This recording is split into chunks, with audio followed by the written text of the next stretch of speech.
حسین کے قاتل کون تھے؟ آؤ، ملا باقر مجلسی ملعون اور الاحتجاج اور دیگر کتابیں رافضیوں کی، مجھے بتائیے یزید نے جب خلافت سنبھالی، حکومت سنبھالی، اس کے 4 مہینے بعد تھا، غور کیجیے گا، حضرت حسین نے یزید کے ہاتھ پہ بیعت نہیں کی تھی۔ 4 مہینے کتنے مہینے؟ 4 مہینے یزید، اور 4 مہینے کہاں پہ رہے حضرت حسین؟ مکہ کے اندر۔ کتنے مہینے جی؟ 4 مہینے، اور وقت کے حاکم کے ہاتھ پہ بیعت نہیں کی۔ یزید نے کوئی حکم نہیں دیا کہ جاؤ حسین کو پکڑ کے میرے پاس لاؤ، زبردستی بیعت کرے، نہیں۔ مکہ کا گورنر جو بنو امیہ کا تھا، اس نے حضرت حسین کی کنڈی تک نہیں کھٹکائی کہ جاؤ حسین جا کے یزید کے ہاتھ پہ بیعت کر کے آؤ، نہیں، کسی نے کچھ نہیں کہا۔ اللہ اکبر۔ حقائق سنو، حقائق سنو، اصل فریب دھوکہ کہاں پہ ہوا؟ حضرت حسین رضی اللہ تعالیٰ عنہ کو یزید سے 2 باتوں پہ اختلاف تھا، 2 باتوں پہ اختلاف ہو سکتا ہے، اس میں کوئی بڑی بات نہیں۔ ایک یہ تھا کہ خلافت کا حقدار میں تھا، حضرت حسین کا یہ دعویٰ تھا، اور دوسری بات یہ تھی کہ امیر معاویہ نے اپنے بیٹے کو نامزد کیوں کیے، امت میں پھر اس طرح کی نامزدگیاں چلتی رہی۔ یہ 2 معاملے تھے، کوئی کفر و شرک کا مسئلہ نہیں تھا، کوئی حق و باطل کا مسئلہ نہیں تھا، کوئی کفر اسلام کا مسئلہ نہیں تھا، یہ 2 باتیں تھی۔ جاؤ تاریخ کی کتابوں میں لکھا ہوا ہے۔ کوفیوں کو پتا چلا، اب مسئلہ شروع ہو رہا ہے، تھوڑا سا ٹائم آپ کا زیادہ لوں گا، پریشان نہیں ہونا آپ نے، یہ تھوڑی سی باتیں مکمل میں کروں۔ کوفیوں نے مسلم بن عقیل حضرت حسین کے چچا کے بیٹے، 18,000 کوفیوں نے مسلم بن عقیل کے ہاتھ پہ بیعت کر لی کہ جاؤ حسین کو بلاؤ اور بلا کر کے لاؤ، ہم ان کو اپنے علاقے کا، اپنے ایریے کا، کوفے کا خلیفہ بناتے ہیں۔ 18,000 بندے جب بلائیں تو بڑے بڑے کہتے ہیں یار بات تو سچی ہے، چلتے ہیں۔ 18,000 اور کئی درجن کے قریب مکہ آ گئے، مکہ آ گئے کہ چلیں جی ہمارے ساتھ، ہم لینے آ گئے۔ حسین رضی اللہ تعالیٰ عنہ اور مضبوط ہو گئے۔ اللہ اکبر۔ سنو، جب چلنے لگے نا قافلہ لے کے، اور یہ تاریخ تھی 8 ذو الحجہ، یاد رکھیے گا کتنی ہے جی؟ 8 ذو الحجہ۔ اگر مسئلہ کفر اسلام کا تھا، اگر مسئلہ یزید کے اوپر لشکر کشی کرنے کا تھا، تو حضرت حسین نے، لوگ حج پہ آئے ہوئے تھے ہزاروں کی تعداد میں، وہاں کھڑے ہو کے خطبہ کیوں نہیں دیا کہ لوگوں مسئلہ کفر اسلام کا ہے، چلو میرے ساتھ مل کے چلو اور جا کر کے یزید کا کلہ کما کر دیتے ہیں، چلو۔ کسی کو نہیں کہا، کسی کو دعوت تک نہیں دی۔ اپنی فیملی کے ممبر لیے، اپنے چچا زاد، اپنے بیٹے، اپنے باپ کے بیٹے، ان کے آگے بیٹے، وہ رشتے سارے لے کے چل پڑے۔ 8 ذو الحجہ روانہ ہونے لگے۔ اٹھاؤ تاریخ ابن خلدون، تاریخ دمشق، تاریخ الاسلام للذہبی، البدایہ والنہایہ، اٹھاؤ۔ حسین رضی اللہ تعالیٰ چلنے لگے، آگے عبداللہ ابن عمر آ کے کھڑے ہو گئے، بازو کھول کے کھڑے ہو گئے۔ حسین اللہ کا نام مانے، آپ نہ جائیں۔ کوفی، انہوں نے آپ کے باپ کو شہید کیا، آپ کے بھائی حسن کو شہید کیا، چھوڑیں گے آپ کو بھی نہیں۔ حسین نے عبداللہ ابن عمر کو کہا آپ سائیڈ پہ ہو جائیں، تھوڑا سا آگے چلے۔ کون آیا روکنے؟ عبداللہ ابن عباس رضی اللہ عنہما آگے بڑھے اور حضرت حسین کے گھوڑے کی لگام کو پکڑ لیا، کہا حسین رک جائیے، رک جائیے، میں آپ کی پیشانی پر کوفیوں کے ہاتھ سے خون دیکھ رہا ہوں، خون۔ نہیں رکے۔ ابو سعید خدری آ گئے، جابر بن عبداللہ آ گئے، عبداللہ بن جعفر آ گئے، محمد بن حنفیہ آ گئے، سب نے روکا کہ رک جائیے۔ لیکن حضرت حسین رضی اللہ تعالیٰ نے یہی بہتر سمجھا کہ یار 18,000 بندے بیعت کیے کھڑے، ہزاروں خط آ چکے ہیں، یہ درجنوں لوگ مجھے لینے آئے کھڑے، ہو سکتا ہے صحابہ اس معاملے میں اچھا مشورہ نہ ہو یا بہتر بات نہ ہو، میں بہتر سمجھ سکتا ہوں، چل پڑے۔ راستے میں ایک شاعر تھا بڑا مشہور، فرزق، وہ ملا، اس نے کہا سیدنا حسین کہاں چلے؟ کہا کوفہ۔ کہا نہ جائیے، ان کی زبان پہ آپ کی محبت ہے لیکن ان کے ہاتھوں میں آپ کے لیے تلواریں ہیں۔ تھوڑا سا قدم ڈگمگائے کہ واپس چلا جانا چاہا، پھر کہا کوئی بات نہیں، چلتے ہیں، جا کے دیکھتے ہیں کیا معاملہ۔ ان کو تو اندازہ ہی نہیں تھا کہ مجھے قتل کر دیا جائے گا، کیونکہ معاملہ ہی ایسا نہیں تھا، کوئی لڑائی جھگڑے والا تو تھا نہیں، کوئی لشکر کشی تھی نہیں، کوئی جنگ تھی نہیں۔ تھوڑا سفر کیا، اطلاع ملی کہ آپ کے چچا زاد بھائی مسلم بن عقیل کو قتل کر دیا، اور قتل کنہوں نے کیے؟ ان 18,000 لوگوں نے جنہوں نے خط لکھ کے بلایا تھا، انہوں نے پکڑ کے شہید کر دی۔ حسین نے فیصلہ کیا کہ اب واپس سے آیا جائے، آگے نہیں جائیں گے بس۔ لیکن مسلم بن عقیل کے بھائی ڈٹ گئے، انہوں نے کہا نہیں، ہمارے چچا زاد بھائی حضرت حسین، اب ہم اپنے بھائی کا بدلہ لے کے جائیں گے، ایسے نہیں جائیں گے۔ اب اس بات پہ حضرت حسین کو ان کے ساتھ کھڑا ہونا چاہیے تھا، بات بھی یہی تھی کہ بدلہ لے کے جانا چاہیے، حق بات بھی یہی تھی۔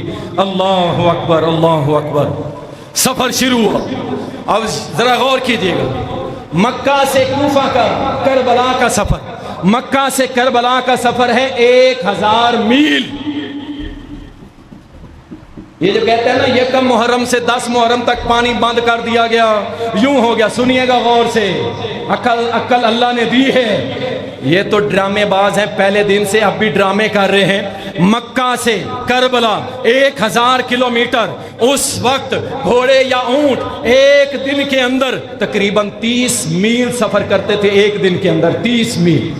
اگر 33 میل بھی لگایا جائے، 8 ذوالحجہ کو چلے تھے، 9 ذوالحجہ تک ان کا پہنچنا ہو رہا ہے کربلا میں، 9 محرم تک، 8 ذوالحجہ کو چلے، 9 محرم تک 1000 میل کا سفر کر کے پہنچے۔ 9 محرم کو، یہ نہیں زر یکم محرم کو پہنچ گئے تھے۔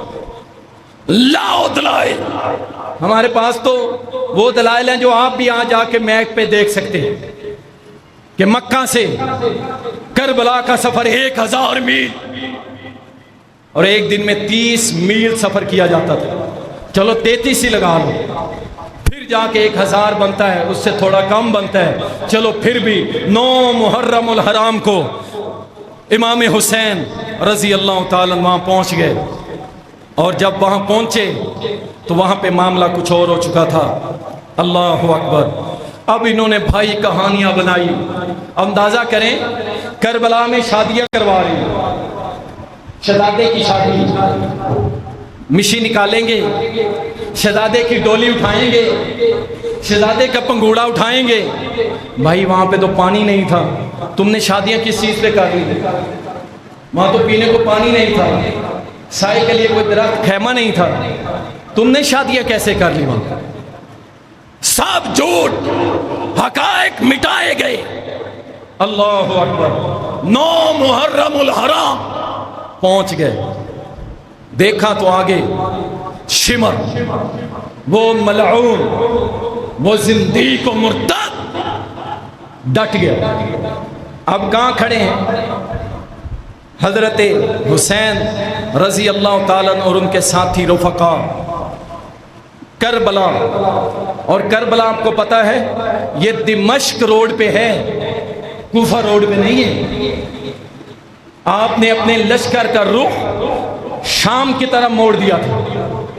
شام اور دمشق کا درمیانی فاصلہ مکہ سے کربلا 1000 کلومیٹر، 1000 میل، اور مکہ سے شام 1600 میل۔ یہ کوئی ٹیلی فون کا زمانہ نہیں تھا کہ اسی وقت نمبر ملایا جاتا، یزید کو بتایا جاتا آپ فٹافٹ آ جائیں، آپ کے بندوں نے ہمیں پکڑ لیا ہے۔ اتنا فاصلہ 10 محرم الحرام کو حسین کی شہادت ہو رہی ہے، 21 محرم الحرام کو یزید کو پتہ چلتا ہے۔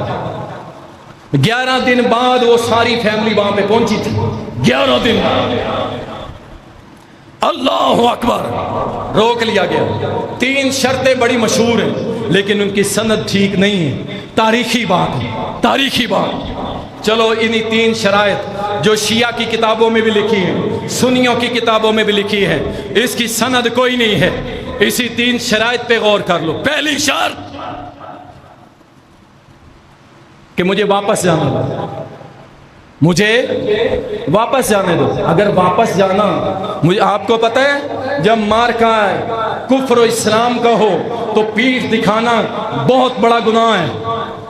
اگر مارکا کفر و اسلام کا تھا تو حسین واپس کیوں جا رہے تھے؟ دوسری شرط کہ اگر مجھے واپس نہیں جانے دیتے تو دشمن کی سرحدوں پہ جانے دو۔ اس کا مطلب ہے حسین کی دشمنی یزید کے ساتھ نہیں تھی، کافروں کے ساتھ تھی۔ اور تیسری شرط کہا کچھ بھی نہیں کرنے دیتے تو مجھے یزید سے ملاقات کروا دو تاکہ میں اس معاملے کو سالو حل کر سکوں کہ میرے بھائی مسلم بن عقیل کو شہید کیا گیا ہے، اس کے جو قتل کرنے والے ہیں اس سے بات چیت کی جا سکے، یا ان کے ہاتھ میں اپنا ہاتھ دے دوں، یہ الفاظ بھی ملتے۔ لیکن ظالموں نے گھیر کے بڑی بے دردی کے ساتھ، کیونکہ وہ کوئی لڑنے نہیں گئے تھے، نہ کوئی تلوار، ایک نارمل جو اسلحہ ہوتا ہے معمولی ایک اپنے لیے ویپن ساتھ لگایا ہوا تھا، تلوار، باقی کوئی لاؤ لشکر نہیں، کوئی نیزے نہیں، کوئی کچھ نہیں، کیونکہ وہ تو لڑنے ہی نہیں گئے تھے۔ ان ظالموں نے، ابن زیاد نے، شمر نے اور ان کے کرندوں نے مل کے گھیرا اور حضرت حسین رضی اللہ تعالیٰ عنہ کو شہید کیا گیا، اور آپ کے بہت سارے ساتھیوں کو 72 کی تعداد، 70 کی تعداد آتی ہے، ان کو بھی شہید کر دیا گیا۔ وہ مظلوم تھے، وہ مظلوم تھے، اللہ ان پہ راضی ہو، وہ اللہ سے راضی تھے، اللہ اکبر، ان کو شہید کر دیا۔ ان کے نام کیا تھے جو 70 شہید ہوئے تھے؟ ذرا ان سے پوچھو تو صحیح، یہ اپنی 11 کتابوں میں سے ہمیں وہ تو دکھائیں نا کہ حسین کا ساتھ دینے والوں کا نام کہیں ابو بکر، عمر، عثمان تو نہیں تھا، ان کے نام یہ تو نہیں تھے۔ ان 70 شہداء کی لسٹ نکالو، اپنی کتابوں سے نکالو، ہمیں تو دکھاؤ۔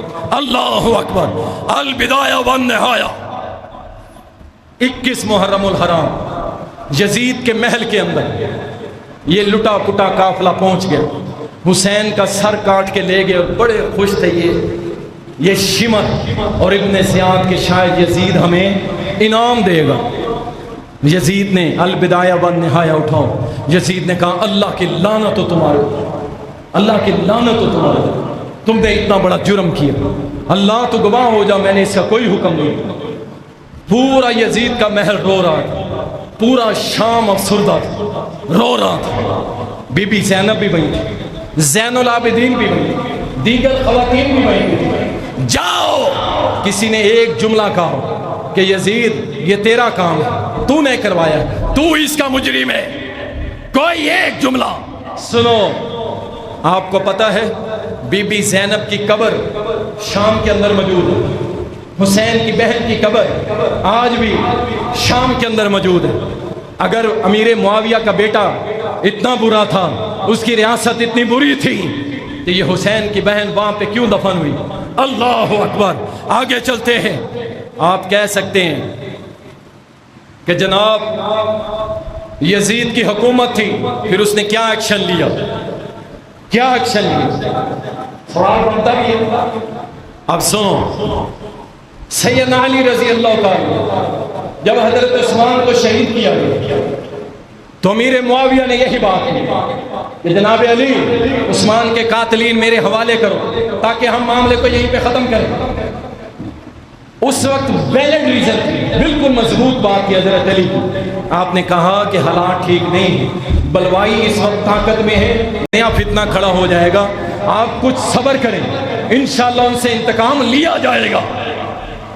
لیکن معاملہ خراب ہو گیا۔ 18,000 کوفی تو وہ تھے جنہوں نے خط لکھے تھے حضرت حسین کو، آج 18,000 کا لشکر یہ ہے، اور ان کے جو ساتھ والے ہوں گے وہ کتنے ہوں گے؟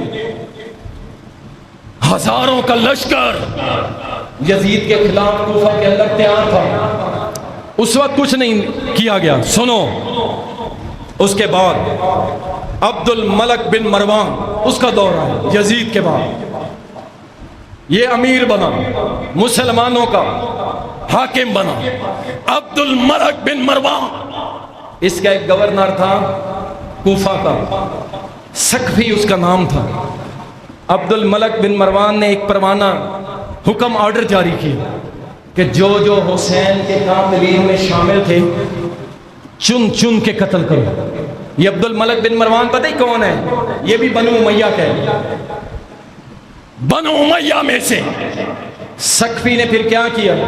پہلے اس نے پکڑا شمر کو، اس کی گردن اتاری، پھر اس کے ساتھ ابن زیاد، اس کو قتل کیا. ان دونوں کی لاش کو لٹکا دیا کوفے کے. چیل اور گواہ نے ناچا ان کی لاشوں کو، پورے علاقے میں بدبو تھی. جتنے بھی قاتلین حسین تھے، جو جو اس لشکر میں شامل تھا، سب کو چن چن کے بنو امیہ کے ان نوجوانوں نے، سرداروں نے، لیڈروں نے قتل کر کے امت کو یہ بتا دیا کہ ہم تاخیر کر سکتے ہیں لیکن حسین کے قاتل کو زمین پہ زندہ نہیں چھوڑتے. حسین کے قاتل کون تھے؟ آؤ، ملا باقر مجلسی ملعون اور الاحتجاج اور دیگر کتابیں رافضیوں کی. کوفی جب رو رہے تھے نا تو زین العابدین حسین کا بیٹا کہا تم کیوں روتے ہو؟ اب سنو گھر کی گواہی، معاملے کو آخر کر رہا ہوں. تم کیوں روتے ہو؟ حسین کی شہادت پہ روتے ہو؟ کہا ہاں، ہم اس کی شہادت. کہا اللہ کی لعنت ہو، تم نے خط لکھے، تم نے بلایا، تم نے شہید کیا اور تم خود ہی رو رہے ہو.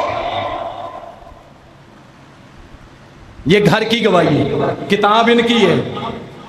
اور زین العابدین حضرت حسین کے بیٹے یزید کے حکومت میں اس سانے کے 40 سال بعد تک زین العابدین زندہ رہے.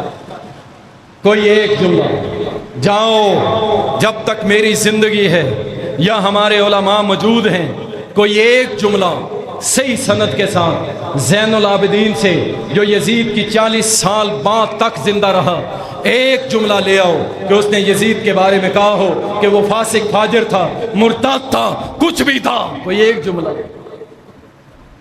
اللہ اکبر. حضرت حسین رضی اللہ تعالیٰ عنہ کو شہید کر دیا گیا.